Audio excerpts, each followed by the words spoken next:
como verán, hasta el logo traje, así es que estaban los logos locales. Bueno, ya que, bueno, primero y antes que ninguna otra cosa, lo que pasa es que no veo todas las caras que tendría que ver, pero, bueno, no está Raúl, pero obviamente quizá está por ahí, no me doy cuenta. Yo vengo hace algunos años a las Semanas de Estudios Romanos y yo siempre, desde el primer momento que vine, que era una jovencita, entendí que era un número puesto, decimos los porteños, un lugar en el cual se dialoga con colegas muy diversos y es atrayente, es algo convocante. Le digo a los chicos, a los estudiantes, ¿no? Esta especialidad nuestra es como la egiptología, son estas cosas que pareciera que son de pocos y para pocos. Y la verdad es que no lo son, porque la historia romana ha impactado sucesivamente en los procesos políticos posteriores. No hablo de la griega porque no es el ámbito, pero yo en realidad soy una clasicista. Es decir, tanto el mundo griego como, digo porque acá tengo un helenista, ¿no? El mundo griego como el mundo romano han impactado fuertemente en las sociedades, incluyéndonos a nosotros. Recordemos que, ya que estamos en América, que la América está signada por un sistema político que es el republicano, y que el sistema republicano tiene su ascendiente en el sistema romano. Así como los griegos han creado todos los sistemas, menos la república impactó y impacta hoy. Solo para una reflexión que me da tiempo a hacer esto, ponerme los lentes y empezar. Bueno, voy a ver si... ¿quieres que yo lo haga? Bueno, ahí estaría. Déjame este. Así después le damos el anterior. Ahí está. Bueno. Como verán, en el Imperio Romano, la construcción de identidad y ecumenismo, tengo que hacer una cierta aclaración. Yo estoy en un proyecto de largo aliento, que es entender de qué modo la Romanitas, como la cultura de la Tardorrepública y el Alto Imperio, fue receptada por lo que llamaríamos la Cristianitas, es decir, la cultura posterior. Mi tesis doctoral es sobre la Cristianitas, pero no podemos entender la Cristianitas y a los grandes intelectuales cristianos, llamados en otra época padres de la Iglesia, obviamente que Agustín de Hipona, Jerónimo de Estridón, Ambrosio de Milán, serán santos para la Iglesia, para la historia son hombres, y no eran santos cuando escribían, así es que yo me di el lujo, digamos, de hacer esa aclaración, válida aclaración. Bueno, entonces voy a trabajar hoy, como que hice un pequeño recorte, la construcción de identidad y ecumenismo, el discurso escrito. Voy a traer una sola imagen, porque si no esto es larguísimo, e iconográficos, como soportes simbólicos de la ocupación del territorio. En esta presentación, vamos a tomar un poquito antes. Veníamos de un almuerzo espectacular, así es que por eso. En esta presentación centraré la mirada en el análisis de los conceptos de ecumenismo e identidad como medio para reconocer la modalidad de ocupación del orbe por los romanos. Me posicionaré desde un perfil de historia conceptual, es decir, acá viene la historiografía a darme un poco de ayuda, ¿no? Para reconocer la importancia de estos conceptos, que estos conceptos adquirieron en el largo proceso de expansión territorial, contacto cultural, incorporación de territorios e incorporación de poblaciones al extenso imperio al que la élite dirigente, yo sigo con el concepto en este caso de Quesa, el gran maestro, Quesa Alfeldi, la élite dirigente romana forjó durante siglos. Voy a hacer una cápite, que es la historia conceptual. ¿Qué es la historia conceptual? La historia conceptual surge a partir de la obra de Reinhard Koselleck, desde la década de los 90, en el siglo XX. Es una rama de los estudios histórico-culturales que se ocupa de la semántica histórica de los conceptos. En esta postura historiográfica, el origen, los cambios de sentido, los símbolos culturales, los signos del habla y los signos iconográficos nos permiten reconstruir una época y ponerla en perspectiva más amplia. Este perfil, que más que historiográfico es metodológico, nos permite interpretar el valor intrínseco de los conceptos de acuerdo con el contexto del cual emergen. La historia conceptual trabaja a partir de una perspectiva interdisciplinaria. Son los primeros cultores de este espacio el filósofo Joachim Ritter, los historiadores Otto Brunner y, por supuesto, Reinhard Koselleck, que es un teórico de la historia, específicamente de la historia intelectual. El principal servicio de la historia conceptual que la historia conceptual rinde a la escritura de la historia es hacer al historiador más consciente de la historicidad y contingencia de las formaciones intelectuales, así como proporcionarle algunas herramientas metodológicas para estudiar el pensamiento de otras épocas desde un modo más cuidadoso y menos presentista. Si hay algo que me ha llevado así de bruces, me dio de bruces con este autor, Reinhard Koselleck, es esto. Comentaba en el almuerzo que yo doy clases en pública, además de la Universidad Católica, y soy casi una militante de anti-anacronistas, de los que cometen anacronismos, ¿no? Anti-anacronística, no sé cómo decirlo. Los anacronismos llevados por los ideologismos están poniendo a la historia en una situación muy tensa. Por eso esta visión de, para evitar el presentismo, la ideologización, sería bueno estudiar con más precisión los conceptos e insertarlos en la época en la que están insertos. La historia de los términos de uso histórico nos dispone a atender y entender que los conceptos son indicios a través de los cuales es posible conocer los cambios, las rupturas, las coyunturas sociopolíticas y las transformaciones históricas. Cuando reconstruimos la historia de los términos, nos capacitamos para detectar las controversias políticas, sociales, semánticas que quedan registradas en ellos. Se nos hace presente el tenor de la lucha entablada en esos campos de estudio y en los sujetos implicados en ella. Para Reinhard Koselleck, conceptos son algo más que palabras, puesto que ellas son unívocas y los conceptos son polívocos, un poco lo que hoy dijo Alejandro, ¿no? El concepto de imperio, decía él. Por eso, una vez acuñados, los conceptos tienen la posibilidad puramente lingüística de ser usados en forma generalizadora, de formar categorías o de proporcionar la perspectiva de la comparación. Una palabra se convierte en un concepto si la totalidad de un contexto de experiencias y significados sociales, políticos o culturales en los que se usa y para los cuales se usa, pasa a formar parte globalmente de ella. Por eso una palabra contiene posibilidades de significados. Vamos al acápite ecumenismo e identidad como una antinomia conceptual del modo de imperar de Roma. La antinomia central de esta presentación se inserta en el periodo desarrollado entre la Tardorrepública y el Alto Imperio, siglos I a.C. a I de la era cristiana.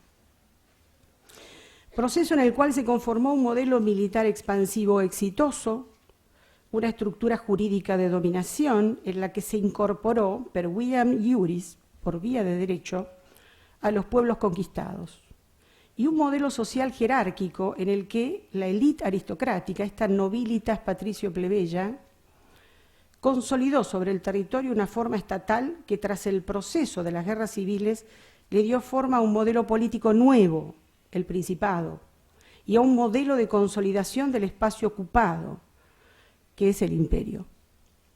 En ese proceso, Roma se transformó en dominadora del orbe. El Estado romano se consolidó como una ecúmene, esto es, como territorio ocupante del mundo habitado. En consonancia con una planificada ocupación de la ecúmene, se construyó por medio de los signos del habla que nos han llegado como fuentes escritas, literaria, poética, filosófica, histórica, y por los signos iconográficos. Un gran autor, Paul Sanker, que habla justamente del poder de las imágenes en tiempos de Augusto. Por ambas vías se modeló una cultura propia una cultura basada en valores identitarios, que es la Romanitas. Lo voy a traducir en pocas palabras. El ejército era una máquina de guerra, pero tras conquistar, el derecho romano hacía ciudadanos de pleno derecho a algunos y sin sufragio a otros, por lo cual incluía y excluía al mismo tiempo que ocupaba. Pero tras esto, la sociedad que motivó todos estos cambios y además que decidió la ocupación, se preocupaba en jerarquizar a la sociedad. En la construcción de este concepto de Romanitas, que es un concepto cultural, hubo una labor silenciosa y cuidada. La de este grupo de intelectuales que asimilaba las ideas del grupo de élite. Voy a hacer una pequeña aclaración porque faltó un autor en Erwin que a mí me cambió un poco, nosotros decimos me rompió la cabeza, que es el querido Francisco Pinapolo. Porque él habla justamente que la élite dirigente, lo que es estos dos grupos de la tardorrepública, optimates y populares, para decirlo de otro modo, a ver, conservadores y oligárquicos, y una oligarquía populista, la verdad que no es tan taxativamente cerrada, sino que son grupos que se van modificando ad hoc de acuerdo a sus intereses económicos. Entonces es una élite en continuo movimiento, es un continuum, ¿no? En concreto, en la construcción de este concepto cultural hubo una labor silenciosa, que es la de una élite intelectual. Hoy lo trataba de decir por la mañana, yo ya no le creo nada a nadie, porque la historia no es una historia científica. Entonces, mi primer ojo va a los historiadores, esa primera lectura va a los historiadores, ¿por qué escribieron lo que escribieron? ¿Qué buscaban con esos dichos? ¿A quién servían? Y esto es un poco el motivo de este trabajo, que vuelvo a decir es una somera mirada. Ese grupo de la élite intelectual dio forma a un discurso que, en paralelo con los hechos, la dominación del espacio, justificaba el modelo expansivo y dominante al que se llamó el Orbis Romanus. En concreto, el concepto de ecumenismo se modeló en simetría con el de identidad, como un conjunto de rasgos comunes que dieron forma cultural al territorio romano del ecúmene, al mismo tiempo que marco signos identitarios. Vamos a verlo, lo voy a explayar un poquitito más adelante. Y sigo. Estos protagonistas de la avanzada militar, jurídica, político-ideológica, fueron refrendados y justificados por estos autores. Estos cumplieron la labor de consolidar para la historia el patrón cultural de la Romanitas ecuménica, la relación cultural entre el nosotros romano ecuménico y el ellos de los bárbaros es eje central de este trabajo. Hechos y signos escritos. En la etapa más temprana de su historia, los romanos no utilizaron ningún término similar al de bárbaro, que era el que usaron los helenos. Acuérdense que barbar es un término cacofónico, es decir, es un ruido, es un balbuceo. La palabra surge con esa connotación. El que balbucea no piensa, el que no piensa no razona. Es decir, no habla, no piensa, no razona. Esta concepción de un otro cultural, excluido a mí, excluyente de este que soy yo, griego, Roma no lo usó jamás. Tiene otra concepción de la barbarie. Sigo. Los romanos designaban a los pueblos exteriores a su ciudad, a los extranjeros, como exteri, externi, dominación que denotaba valor espacial, es decir, que ellos están allí y yo estoy aquí. El romano, a diferencia de los griegos, se preocupaba de las gentes externae solo por cuestiones prácticas. La guerra, la conquista, la vida política. ¿Para qué denostar al otro si después lo voy a incorporar como fuerza auxiliar en mi ejército? Roma tiene una visión práctica del otro. No por esto incluye a todos. El caso romano tiene para el historiador particularidades interesantes. ¿Qué pueblo habría podido conocer mejor a los bárbaros que el pueblo romano, que pasó la casi totalidad de su historia en luchar contra ellos para incorporarlos a su estructura de dominio? Los romanos vieron, y además, pueblo que era visto por los griegos como los bárbaros. Es decir, hay un tema, el de Roma, muy interesante, de esta cuestión de Roma, de civilización y barbarie, ¿no? Los romanos vieron en los pueblos dominados fuerzas externas que, tras ser incorporadas, justamente le permitían a Roma ser caput mundi, la cabeza del mundo. Roma, como cabeza del mundo civilizado, había incorporado a estos bárbaros. En contacto con los pueblos de Italia, primero, y del Mediterráneo luego, los romanos se pusieron en contacto con poblaciones externas a su cultura, con poblaciones bárbaras, extranjeras, foráneas, vecinos. En ese contexto adquirieron por necesidad un conocimiento directo, completo de los bárbaros y fueron obligados a defenderse contra ellos, militar, política y culturalmente. En síntesis, fueron obligados a definirse en oposición a ellos y a preservar en el encuentro sus valores, su cultura. Los escritores romanos de la Tardorrepública y el Alto Imperio, y ahora vamos a los textos, construyeron una res gesta, una narración histórica de estos hechos en función de los intereses político-ideológicos de la élite intelectual romana de esa época. En ese escenario discursivo, los narradores, literatos y escritores políticos ocuparon el centro de la escena. Grosso modo, y de acuerdo con lo que podríamos llamar la filosofía de la barbarie, expresada tan agudamente por Cicerón a lo largo de sus obras, se reconocen dos tipologías de bárbaros. Los occidentales, cargados de feróquitas, de rúditas, de furor bélico, y los orientales, reconocibles por su vanitas, es decir, por ser superfluos, superficiales, y la superbia. En principio, en función de las fuentes del periodo tardorrepublicano, podemos establecer que la relación con la barbarie se planteaba en dos postulados. Primero, hay una mirada, en algunos autores, una mirada retrospectiva y descriptiva de las propias vivencias cargadas de ciertas caracterizaciones bárbaras. Roma fue bárbara, entonces se entiende a la barbarie. Esta caracterización denotaba la aceptación de acciones y circunstancias propias de los pueblos bárbaros con los que lucharon. En el Tratado de República, vamos a ir al primer texto, Marco Tulio Cicerón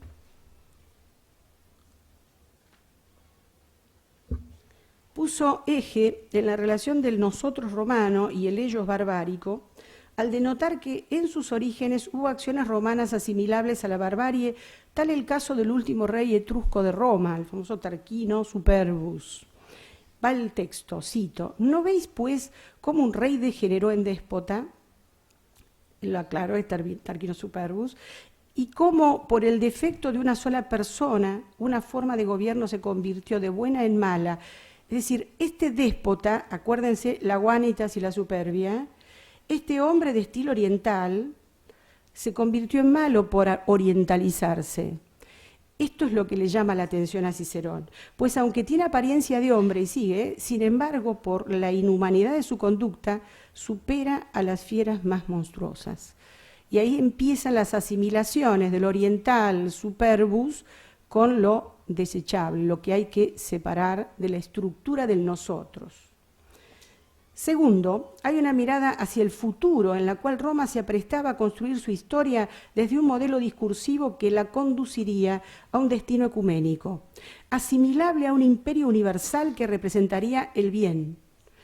En esta construcción vamos a leer, querido Quinto Horacio Flaco, escritor de la Tardorrepública, inicios del siglo I, que recuerda que los tiempos de la guerra de Troya, con la intención de comprender la realidad de Troya, la ciudad de Príamo, como emblema esencial en el mito de la fundación de Roma. Pero Horacio observa que aun cuando Troya fuese eje central del mito, conservaba una pléyade de circunstancias asimilables con la barbarie en las filas de la élite dirigente troyana por su origen oriental, entre ellas la ira, la ambición, como medio para someter a los pueblos. Va la cita del otro texto, que ya está, me parece. Bien, yo les remarco en rojo para que vean el eje central del discurso, ¿no? Mientras tú en Roma en declamarte ensayas, yo a leer he vuelto al narrador de la troyana guerra, que es diestro en mostrar bien y mal, provecho y honra. Fíjense cómo refuerza la identidad. Oye el porqué si no te quito el tiempo. El poema que cuenta la terrible larga lid que entre bárbaros y griegos se trabó, gracias al amor de Paris, las pasiones, el oriental Paris, las pasiones, los locos devaneos de príncipes y de naciones enseña que la discordia, reyes las hacen, no estoy hablando de hoy Argentina, cuidado, reyes las hacen y las paga el pueblo, revueltas, iras, ambición, en suma, reina el mal, muro afuera y muro adentro.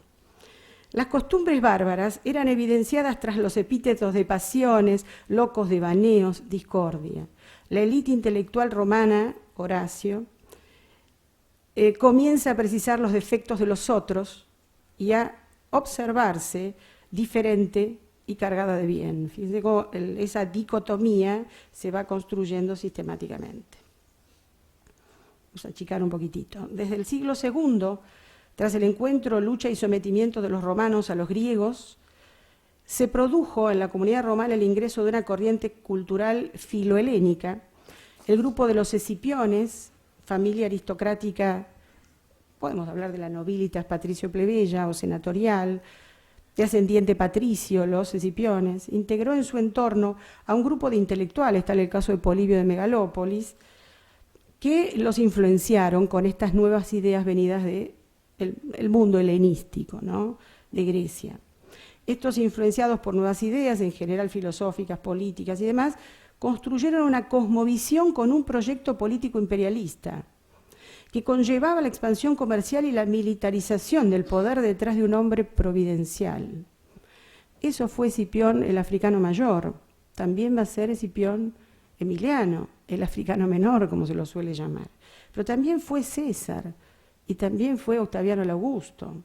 Durante este periodo de profunda renovación del pensamiento, los valores, las acciones militares exitosas de los unos se asociaron a las ideas filosóficas de los otros.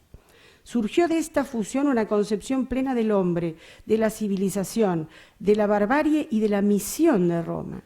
Una construcción discursiva sumamente interesante. Esto va a permitir que de ese movimiento político-ideológico emerja el imperialismo romano. Ese imperialismo con destino ecuménico, de ocupar el ecúmene, como un destino providencial, pero esencialmente religioso. Hoy hablaban de Júpiter Capitolino.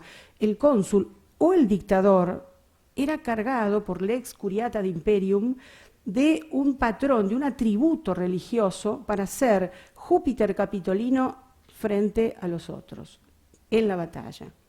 Durante este periodo de profunda renovación, entonces, imperialismo, este universo teórico, discursivo y filosófico va a permitir a la élite dirigente y a los políticos romanos justificar el poder y el dominio mundial y el ejercicio de una superioridad global sobre las gentes externas. En ese contexto, una paradoja, entre esas gentes estuvieron también los helenos. Es decir, lo claro de esta cuestión es que Roma toma la idea de hombre providencial y después desde ahí ocupa un hombre providencial la misma zona de la que emergió la raíz filosófica. Los textos romanos del siglo I expresaron la importancia de la ley como unificadora del orbis. Ahora empiezan a aparecer los conceptos o estos parámetros de pensamiento que mostrarán la idea de cómo se va a ocupar el mundo, bajo qué criterios. El orbis romanus se va a centrar en una sola ley y en un solo Dios. Vamos al próximo texto. Es un texto de Cicerón, del Tratado de República. Es el libro tercero, parágrafos 22, 33. Y ahí lo tenemos, dice Lelio. Acuérdense que esto de la dialéctica, Cicerón lo utiliza en alguna de sus obras, sobre todo el Tratado de República. La verdadera ley es una recta razón. Acuérdense de esto. Todo lo que él ve como benéfico es lo que va a imponerse por vía de la expansión imperial romana. La verdadera ley es una recta razón, congruente con la naturaleza. General para todos, así se domina, una sola ley para todos. Quiero decirles, en la Christianitas también hay una sola ley para todos, que es la palabra de Dios. Es decir, cómo está antecediendo este pensamiento al pensamiento doctrinal cristiano. Entonces dice, general para todos, constante, perdurable, que impulsa con sus preceptos a cumplir el deber y aparta del mal con sus prohibiciones.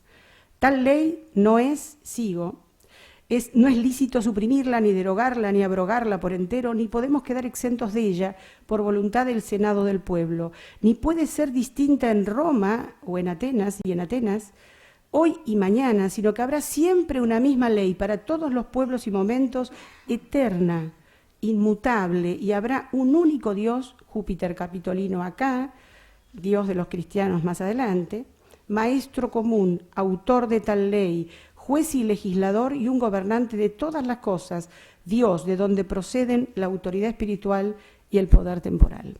Cicerón. Y sigue inmediatamente después, querido Virgilio, la égloga cuarta, y dice, ya reina tú, Apolo, y este glorioso tiempo comenzará, Polión, precisamente bajo tu consulado. Está hablando justamente de la época de Augusto, ¿no? Y dice, y los grandes meses iniciarán su curso siendo tú el jefe.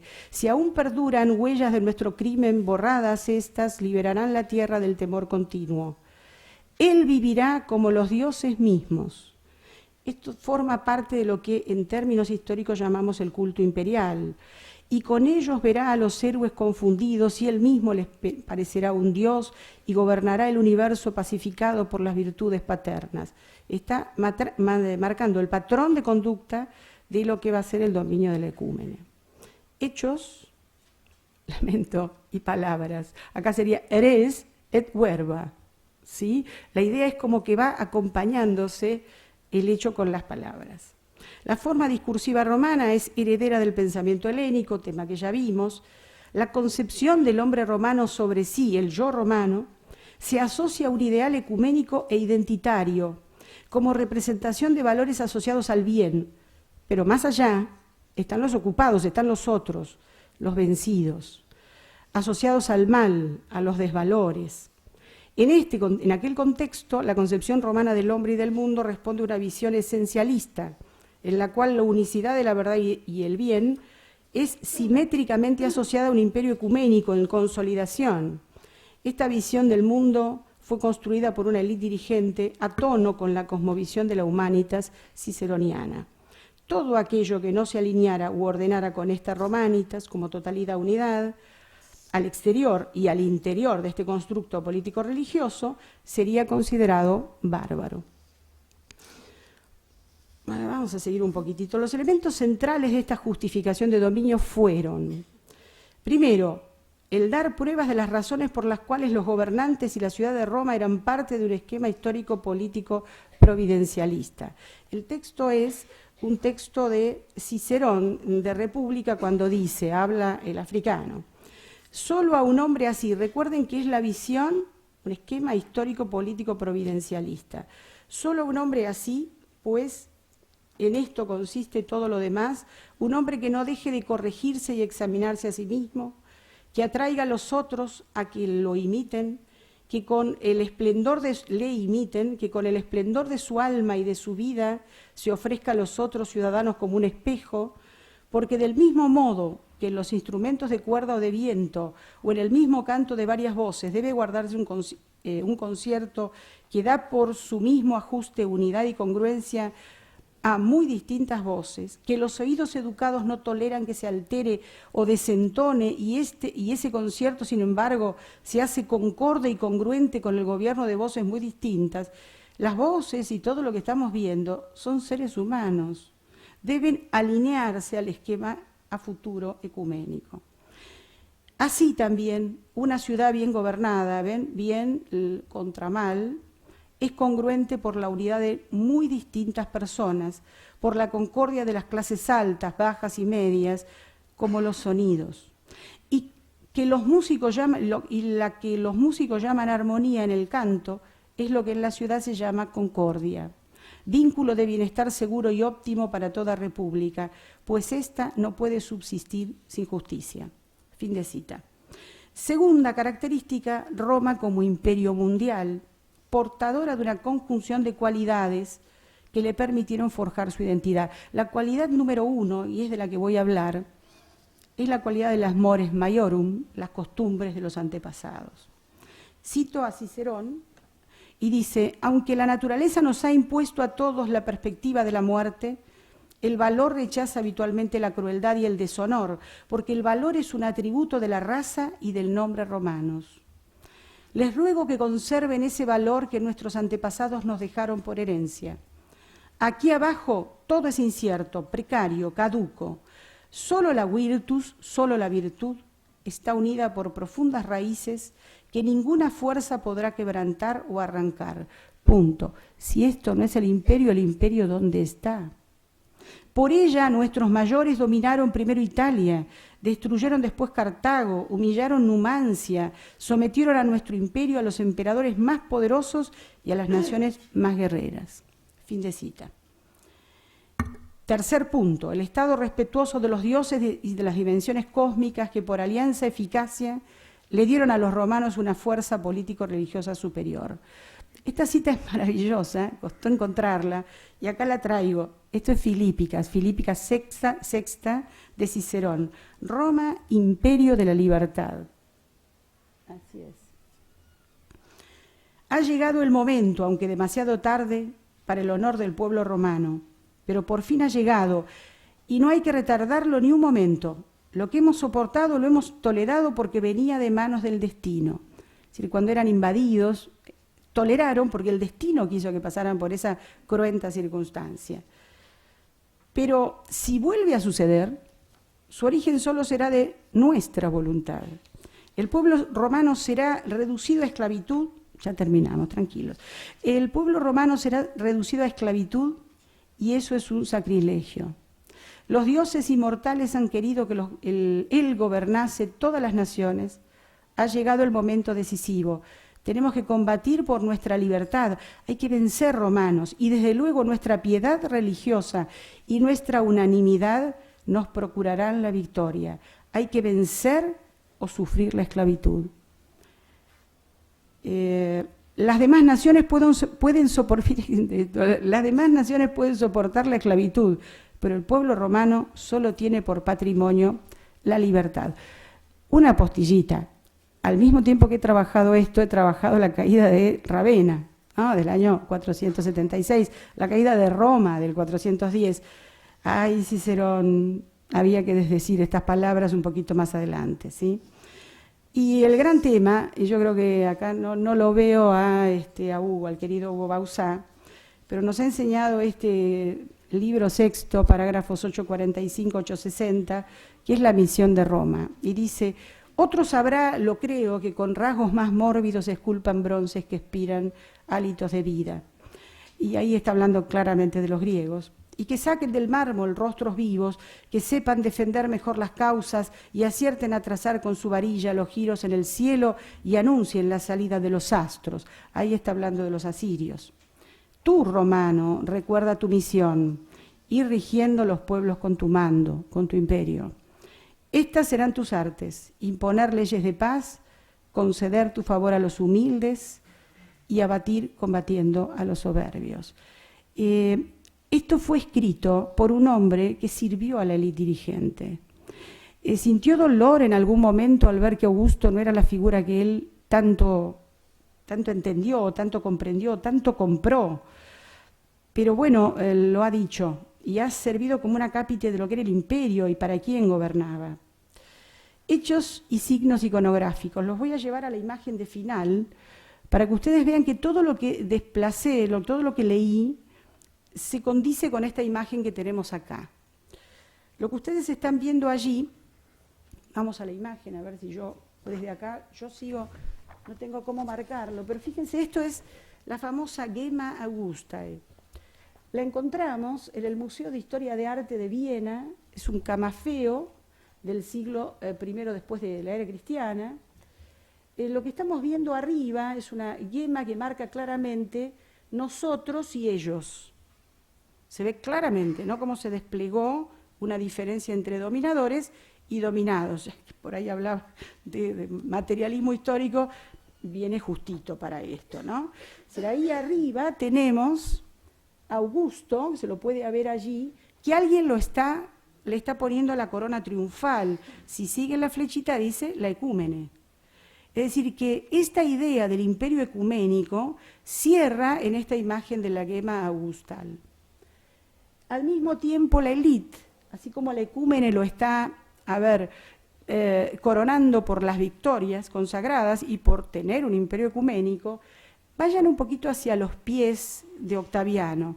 Octaviano tiene un águila en reposo y un hermoso scutum, un escudo, que él está tocando con los pies, como aplastando la guerra.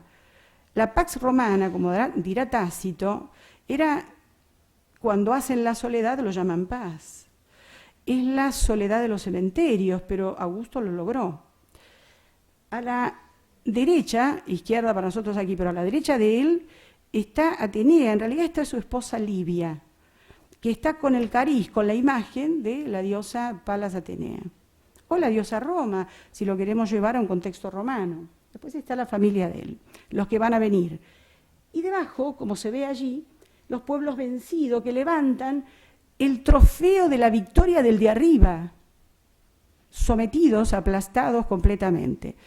Les debo para la próxima algunas imágenes de bárbaros para que vean cómo el orden se expresa en la imagen exterior, en la estatua, y el desorden en la propia de los bárbaros. En conclusión, y muy cortito, como puede apreciarse tras la acción eficaz y exitosa de las legiones, la justicia y la jerarquización de la realidad social ecuménica, la obra de la Roma ecuménica se plasmó en gran medida en este universo simbólico de habla e imagen.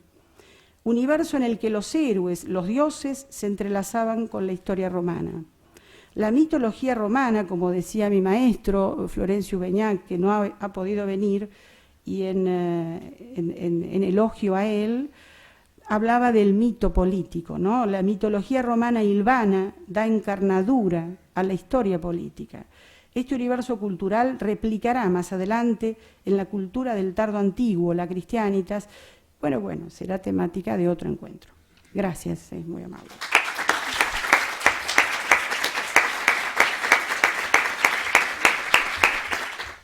Profesora, un comentario que puede ser una pregunta o quizá que reflexionar tiene usted al respecto, ¿no es cierto? Cuando usted hablaba de que Roma tenía una misión, ¿no es cierto? Y que de alguna forma Roma representa la libertad, no puedo evitar pensar, ¿no es cierto?, en el mismo planteamiento estadounidense en la Segunda Guerra Mundial, ¿no es cierto?, la guerra contra el nazismo, ¿no es cierto?, que representaba la opresión, la represión, ¿no es cierto?, y de los estadounidenses que se definen a sí mismos, ¿no es cierto?, como los amantes de la libertad, y también el mismo ejemplo que replicaron en Vietnam. Quizá, no sé si podría pronunciarse un poco al respecto. Pero vaya, qué pregunta, ¿eh?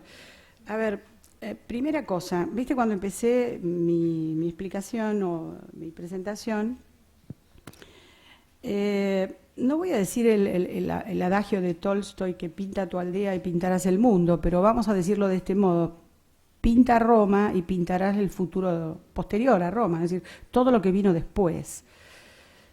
Otra nota de color: en la universidad suelen cursar la materia de Historia Antigua II, así se llama, muchos norteamericanos, ¿no? Tenemos más o menos un 20% del estudiantado son chicos que vienen de Estados Unidos. Cuando les pregunto el primer día por qué quieren cursar Historia Antigua II, y específicamente Roma, me dicen porque nosotros no sabemos nada de historia romana. Y tu pregunta estaría diciendo todo lo contrario, ¿no? Es decir, nosotros sabemos que la acción no fue libertaria. Es decir, el ego es tan grande de esa élite dirigente que no logra ver a los otros. Cuando yo empecé con este gran tema de griegos y los bárbaros y Roma y los otros, me encontré que eran mucho más honestos los griegos porque desplazaban un yo que existente a un otro al que ellos denostaban, pero lo decían cara a cara. Esa palabra bárbaros ya de por sí es denotativa de cómo piensa el griego. El romano jamás utilizó el mismo término porque su praxis no le permitía. Entonces, cuando fue construyendo el término que era Roma, si no ponía que eran libertarios, para ellos, es como que no expresaba cuáles eran los valores que los nutrían. La libertas es un valor, la virtus es un valor. La pregunta es si para cualquiera de los aquí presentes Roma es virtuosa. si ocupar, si matar, si destruir, es una virtud. Ahora, si ellos hubieran dicho que eran la cabeza del mal, como en algún momento pasó con la guerra del Golfo, por ejemplo, no sé hasta qué punto hubieran durado un poco más allá de su vida imperial. Por eso fue un imperio tan largo, tan profuso, pero también con tanta raíz cultural, ¿no? La construyeron ellos y nosotros la compramos. Yo que vengo de un país lastimado por la idea del relato, la verdad que el primer relato de la historia fue el relato de la fundación de Roma. Es un relato construido y el pueblo romano lo escuchó y lo aceptó. Entonces, acá estamos viendo justamente un relato construido. Sí, sí. Tengo para mucho trabajo, te quiero aclarar de acá en adelante, y otros más que están conmigo. Sí, sí, por supuesto. Hola, Sí. Buenas tardes, profesora. Buenas tardes. ¿Sabe? Usted habló un poco sobre, bueno, trajo a colación una cita de Cicerón, donde hablaba sobre esta ley universal. Sí. Y me causó intriga. Quizá usted, yo creo, que al estar leyendo eso, a propósito de que también cuestionó a los autores cada vez que lee bibliografía historiográfica, también investigó un poco sobre la biografía, digamos, de estos autores latinos. Mi pregunta es si pudiese explayar un poco acerca de las creencias de Cicerón. Es decir, por ejemplo, yo no tengo idea al menos, pero habrá creían los dioses paganos, igual si es que tenía como una especie de disyuntiva en su creencia. Cicerón es un hombre, vamos a verlo como un personaje de la historia, como un protagonista de la historia. Es un hombre de ascendiente rural, interesante, es de Arpino. Es un hombre, nosotros en latín decimos rudes, rústico, que quiere decir simple. Ahora, ¿qué pasa con la simpleza de este pueblo romano? Se le pedía al soldado justamente que fuera rústico. Por eso la mentalidad del romano es la mentalidad del soldado agricultor. Cuando se expande Roma, hay algunos autores que hablan de la política del jardinero. Es decir, que a los pueblos los sometían como algunos como una buena planta y otros como si fuera la cizaña. Hay una famosa anécdota de cuando se da la tercera guerra púnica, Escipión Emiliano toma Cartago, la destruye hasta los cimientos y en el campo aledaño rocía sal, unos 30 centímetros de sal, y después siembra sobre la sal. ¿Qué provoca esto en la agricultura? Que esa tierra no produzca nada más. Y el muchachito había traído a colación la idea de Vietnam. ¿Qué es el efecto naranja? Es decir, el gas mostaza. Y uno dice, ¿por qué el napalm? ¿Por qué lo hizo? Porque Cartago era odiado hasta por el último de los romanos. Aun cuando la élite decidía, el pueblo iba a pelear, ponía el pecho a la guerra en sí. Es muy interesante ver que Cicerón pudo leer lo que el soldado agricultor pensaba. Cada vez que lo leo a Cicerón, me sigue cayendo la ficha de que es uno de los hombres, de los optimates, más acendradamente conservador. Cuando él habla de esa ley única, no es que él lo crea, él quiere que pase. Él quiere que la ley sea igual para todos, es la marca de fábrica del imperio, es decir, si hay una sola ley, si todo lo que marca el corazón, la Roma, caput mundi, llega hasta el último rincón, la obra del imperio está lograda. Te saco esa esfera. Cicerón es muy importante en un pensador cristiano, que es Ambrosio de Milán. Y él dice las mismas palabras. También replica lo mismo Agustín de Hipona. Saca ley y pone la palabra de Dios. Llega única a todos los rincones del mundo.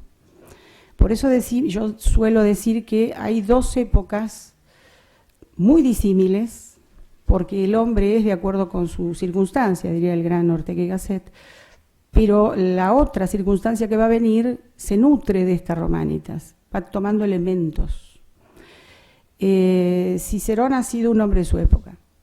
Para muchos es el salvador de Roma por el tema de, desde el punto de vista discursivo, de darle forma al principado, como un modelo mixto en el cual pareciera una monarquía pero no lo es, y donde hay un gobernante que es cívico en Roma y es imperial fuera de Roma. Entonces fue la salvación.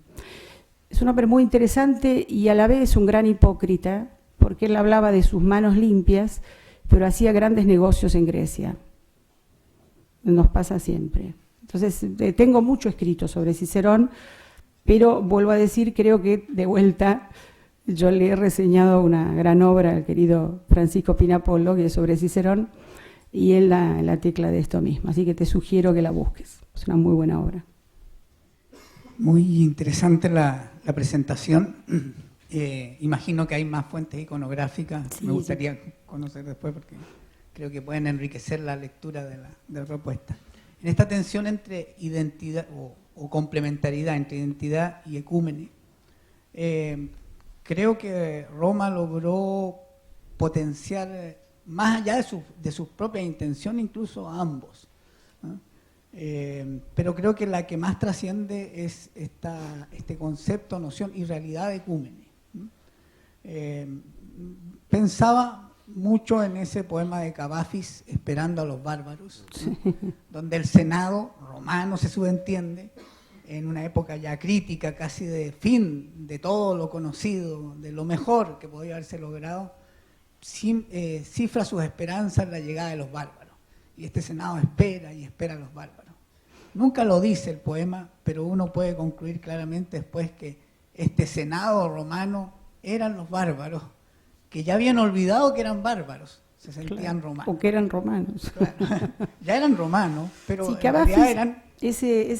Esa pequeña parte que citaste, gracias, del poema, es porque cuando se da la caída de Roma en el 410, un 23 de julio del año 410, en realidad el último emperador, el emperador en ese momento Honorio, a Alarico le había quitado la posibilidad de tener tierras en la zona de Panonia.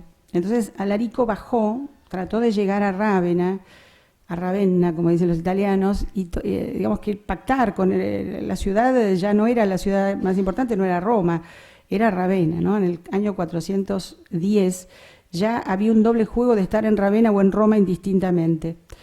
Y Honorio no lo recibe. Entonces, ¿qué hace? Se contacta con senadores romanos para pedirle que le dejen abierta Roma, porque cuando tome Roma seguramente Honorio va a cambiar de posición y le va a dar el dominio de estas tierras y sobre todo el cobro de impuestos de esas tierras. Bueno, no lo logró. A los 3 días, sin nada, Alarico dice, bueno, a ver, me voy a España, y ahí es donde se da el periplo para España. Es un hermoso. Cavafis, a ver, aun cuando uno piensa que es un superfluo, conoce la temática, ¿no? Y además es de ascendiente griego. Muy lindo. No sé si querías agregar algo más. Sí, adelante. Sí, esa era como la introducción a la pregunta en realidad. Sí. Entonces creo que la potencia mayor está en esa noción y realidad de ecúmene. Y ya que has hecho muchos guiños de las romanitas a las cristianitas, sí, creo que una línea interesante, creo que lo conversamos hace 2 años atrás, sí, es cómo otro hombre providencial aprovecha este sentido de humanitas desde una identidad muy clara, pero también de una oicúmene muy, muy compleja, como es Saulo de Tarso, Pablo. Sí, sí, sí. Y no podría haber hecho lo que hizo si no fuera por esta ecúmene romana, claro, pero él lo hace desde una identidad tan compleja, ¿no? Hebreo de hebreos, que transmite todo su mensaje en griego, sí, sí, pero no lo puede hacer si no fuera ciudadano romano. Claro, pero además pero ciudadano romano de la ecúmene. ¿Hasta dónde podrá llegar entonces esta proyección, mucho más allá de la intención romana, del concepto y realidad de ecúmene, en esta conexión que tú haces de romanitas, cristianitas? Perdón, Sí. los invito a discutir, podemos ir al Afuera, café, sí, porque sí. estamos en la hora, así que la respuesta y la conversación la seguimos en el café. ¿Quieren tomar el café?